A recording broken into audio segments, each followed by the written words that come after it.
Hi, I'm Frances Schultz, and I've been driving a school bus for more than 20 years. I have been instructing students on the emergency evacuation drills for just as long. I've had a student approach me several years ago what to do in case I was unconscious and informed me they were not leaving the bus if I could not get off, which led to the unconscious driver drill and how to use the emergency two-way radio just in case. One of my designated students will come up and pull the air brake, locking the bus down, putting the bus in neutral because this bus does not have park.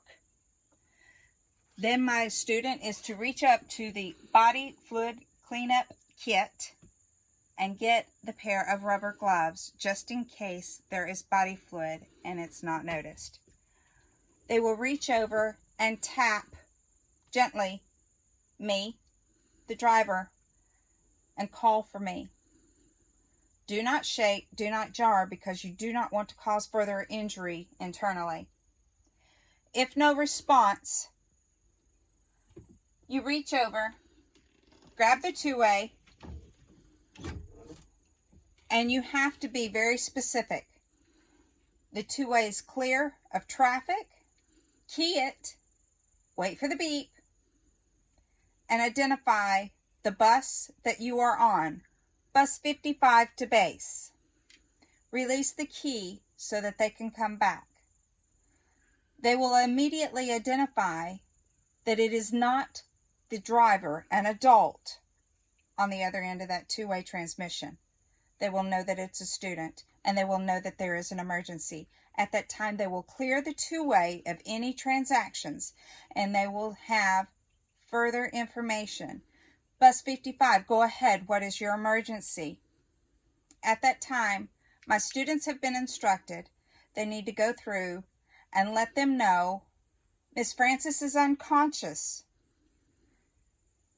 Whether or not we have been in an accident, if there are further injuries, and they are to notify of exact location as close as possible. My students, because we live in the mountains, have been told not to say we are over by the old oak tree next to the barn. Doesn't do any good in the country. They will then come back and they will let them know exactly what they will need to do. They will take place of the unconscious driver, base letting them know that they have emergency medical personnel on the way out to take care of Miss Frances and whatever else it is that needs to be taken care of. They will also let them know on whether or not it would be safer to evacuate the bus or stay put on the bus. They will be the stand-in for the driver that is not able to give further information. Now, if it is a situation to where the driver needs to be removed immediately because of a fire or any other danger, the students have been instructed. The seatbelt cutter is at my left thigh on my seat in a pocket. They are to slice the seatbelt and, if needed, remove me from the bus.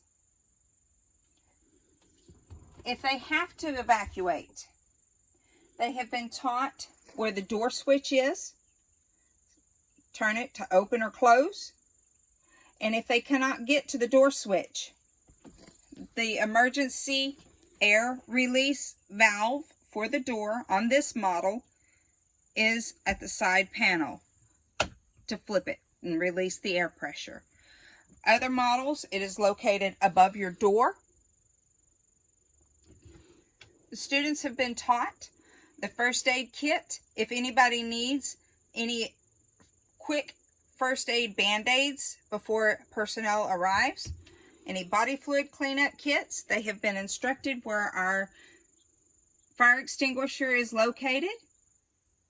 And in a rare instance, they have also been taught where our emergency triangles are located.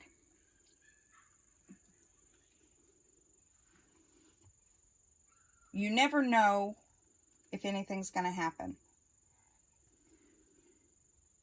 I am as healthy as a horse, and I hope nothing ever happens to me. But it took one student to leave a question, to see that there was a need for further information for these students. This can be and needs to be added to your twice-a-year emergency evacuation drills, teaching students further information on how to keep themselves and everyone else safe as possible. Thank you very much for your time. I appreciate it, and I hope this helps you.